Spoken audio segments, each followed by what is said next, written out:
Hello guys, welcome to our channel. This is Teja. So Vizag Satya. So నేను already మనం కుర్చీ తాత గురించి తనతో డిస్కస్ చేయడం జరిగింది. ఎందుకంటే కుర్చీ తాత మీద తను ఒక కేసు పెట్టడం జరిగింది. తన గురించి, తన వ్యక్తిగతం గురించి కూడా బ్యాడ్గా మాట్లాడుతున్నాడు అని చెప్పేసి.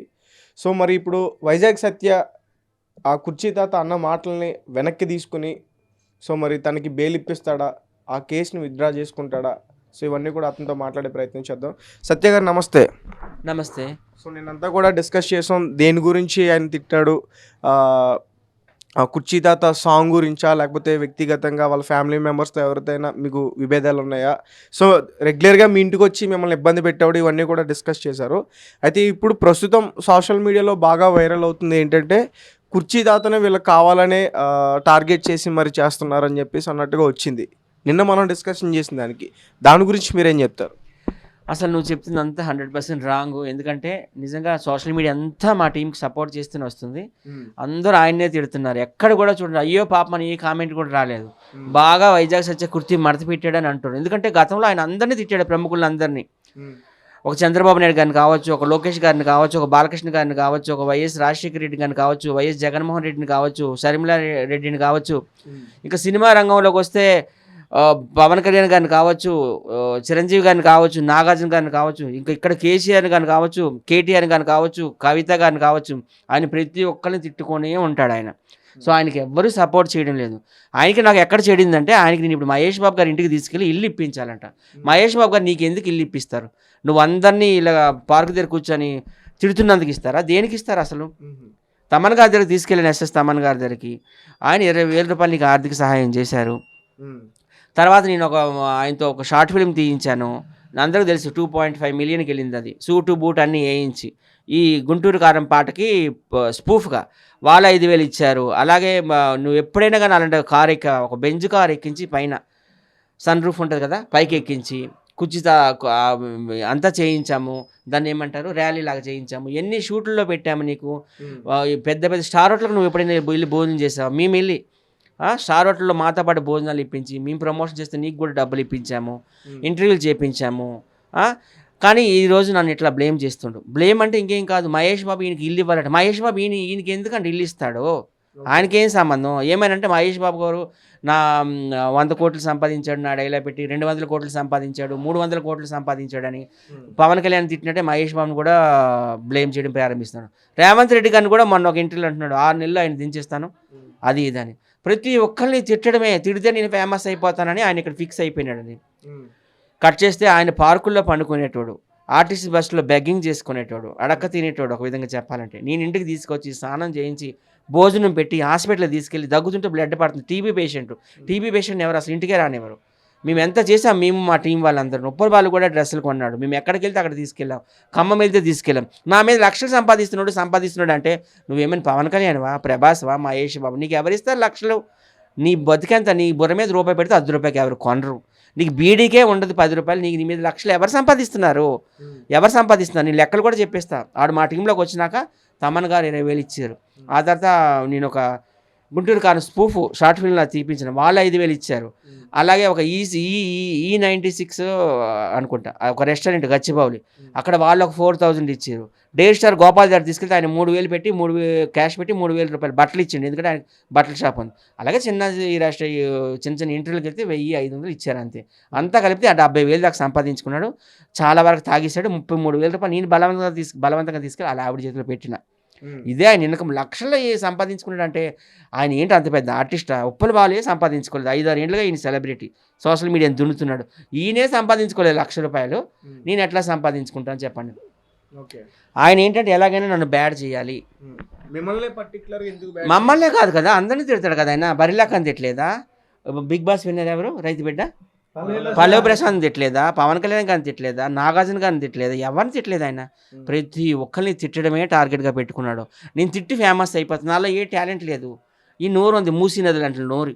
ఈ మూసీ నదులు అంటే నోరే నా ఆయుధం అని అనుకున్నాడు, ఫిక్స్ అయిపోయినాడు అంతే. మీకు అందరికీ తెలుసండి, ఇంతకుముందు ఇంటర్వ్యూలో ఏమనేవాడు? సత్య నాకు దేవుడు, గాడ్ ఫాదరు. ఒకప్పుడు మీ ఇద్దరే కలిసి ఇంటర్వ్యూలు కూడా ఇచ్చారు కదా. ఒకప్పుడు నేను పావలా ఫేమస్ ఉన్నాను, నీకు కూడా ఇచ్చాం కదా ఇంటర్వ్యూ రెడ్ టీవీకి వచ్చి. పావలా ఫేమస్ ఉన్నాను, రూపాయి ఫేమస్ చేసిండు. ఆయన దేవుడు, ఆయన చల్లకుండా అన్నాడు. ఈరోజు ఏమో సత్య దొంగ, ఫ్రాడ్ అని ఎందుకు అంటున్నాడు? నాకట కాలు ఎరగొడతాడట, చెయ్యి ఎరగొడతాడట, రౌడీలు పెట్టి మర్డర్ చేయిస్తాడట. నేను ఆల్రెడీ 4 మర్డర్లు చేస్తా వరంగల్లో, నేను రౌడీ షీటర్ను, నేను సొంత బావమరిదిని కుర్చీ మడత పెట్టి చంపిన అని ఏవేవో చెప్పి పిచ్చి పిచ్చిగా వాగుతున్నాడు. ఇంకా విసిగిపోయి నేను వెళ్ళి కంప్లైంట్ ఇచ్చాను. పోలీసులు వచ్చారు, కుర్చీ మడత పెట్టి లోపల తీసుకెళ్ళి కుమ్మారు. నాకు స్టేట్మెంట్ కూడా తీసుకున్నాను. ఆ స్టేట్మెంట్లో మీలాంటి యూట్యూబర్ని బ్లేమ్ చేస్తుండు. ఏమంటుండు, యూట్యూబర్స్ ఏనండి నాకు క్వార్టర్ ఇచ్చి తాగించి తిట్టమంటారు, డబ్బులు ఇచ్చాను, మిమ్మల్ని బ్లేమ్ చేస్తుండు. ఇప్పటికైనా యూట్యూబర్స్ దయచేసి తెలుసుకోండి, ఇలాంటి వాళ్ళకి దూరం పెడితే మంచిదని నేను అనుకుంటున్నా. ఓకే, మీరేమంటారు బాలు గారు? ఒక విషయం చెప్తారండి, ఆయన తాగితే ఏం మాడుతారో ఆయనకే తెలియదు. ఆయన డ్రింకర్, ఆడుకుంటాడు. సాయంత్రం కాగానే కోటర్ కావాలి, సాయంత్రం కాగానే సిగరెట్ కావాలి. ఆయన పొద్దున్నుంచి సాయంత్రం వరకు జేబులో 1000 రూపాయలు అంటే పిచ్చెక్కిపోతాడు. ఆయన మినిమం 1000 రూపాయలు జేబులో ఉండాలి. ఆ కోటర్ బాలంటే తెప్పించుకుని 200 ఇది తీసుకుంటాడు. మా మీద బ్యాడ్గా చెప్తాడు. వైజాగ్ సత్య వల్ల ఆయనకు రూపాయి లాభం వచ్చింది మార్కెట్లో. కుర్చీ మాట ఒక మహేష్ బాబు సినిమాలో ఆయన డైలాగ్ యూజ్ చేసుకున్నారంటే అంత పెద్ద హీరో పక్కల గ్రేట్ అనుకోవాలి. ఆయన పార్కులో వండుకునేటోడు, తీసుకొచ్చి అన్నం పెడితే సత్యమైన బ్యాడ్ చేయడం. ఏమైనా ఈ ఇంటర్వ్యూ ఉంది తీసుకెళ్తే 1000 ఇస్తారంటే తాత నీకు వస్తావంటే వస్తాడు. మధ్యలో అవుతాడు, నాకు ఇంకొక 1000 రూపాయలు కావాలి, ఇస్తాను నేను ఇస్తాను ఇంటర్వ్యూ అని చెప్పి 1000 రూపాయలు తీసుకుంటాడు. మధ్యలో మళ్ళీ ఇబ్బంది పెడతాడు, మనుషులను ఇబ్బంది పెడతాడు.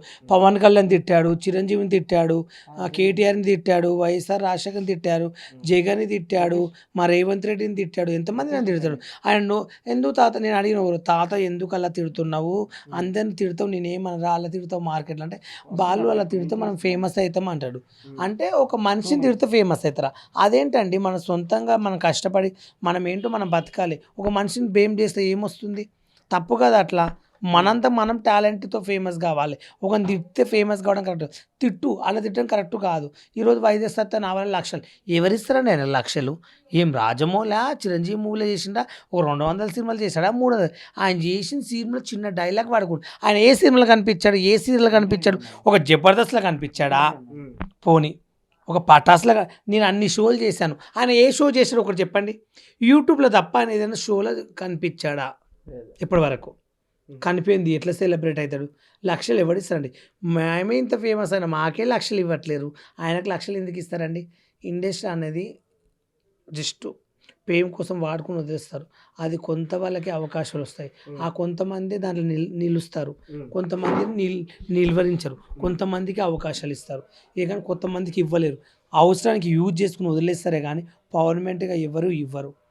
ఎక్కడైనా దొంగలే, మంచి వాళ్ళు ఎవరూ లేరు సమాజం నాకు తెలిసినంత వరకు. ఫేమ్ ఉన్నంత వరకే వాడుకుంటారు, ఫేమ్ పోతే ఎవరు దేకడు.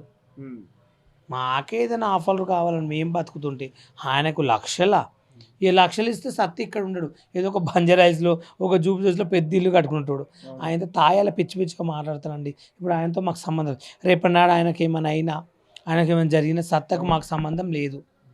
ముందు ఓపెన్గా చెప్తున్నా, ఆయన ఇంకా సత్త దగ్గర రాడు, వీడియోలు చేయడు, సత్తని కలవడు. మరి ఈ విషయాలన్నీ కూడా పోలీస్ స్టేషన్లో చెప్పడం జరిగిందా? మీరు చెప్పాము, అయిపోయింది, చెప్పాము. తాతకు వైజాగ్ సత్తకి ఎలాంటి సంబంధం లేదు, ఇద్దరికి నిన్నటితో విడాకులు అయిపోయింది, ఇద్దరికి సంబంధం లేదు.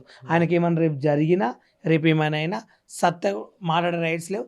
ఆయన గురించి మాట్లాడితే మా టీం తరపు నుంచి మేము అందరం వస్తాము, ఆయన సపోర్ట్గా మేము ఉంటాము, సపోర్ట్గా మేము మాట్లాడతాం.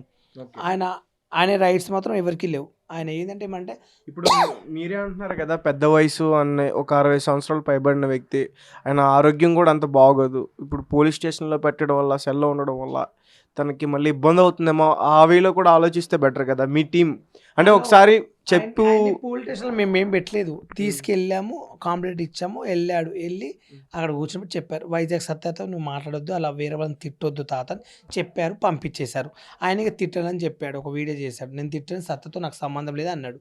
అయిపోతుంది. ఆయన పెట్టని ఇక్కడ మొత్తం జైల్లో ఉండని కాదు ఆయన, అలా ఒకసారి వెళ్ళి కౌన్సిలింగ్ చేయడం అంటారు, కౌన్సిలింగ్ ఇచ్చారు అంతేగాని ఇంకా ముసలాన్ని పట్టుకుని జైలు వేస్తే బతుకుతున్నా అండి.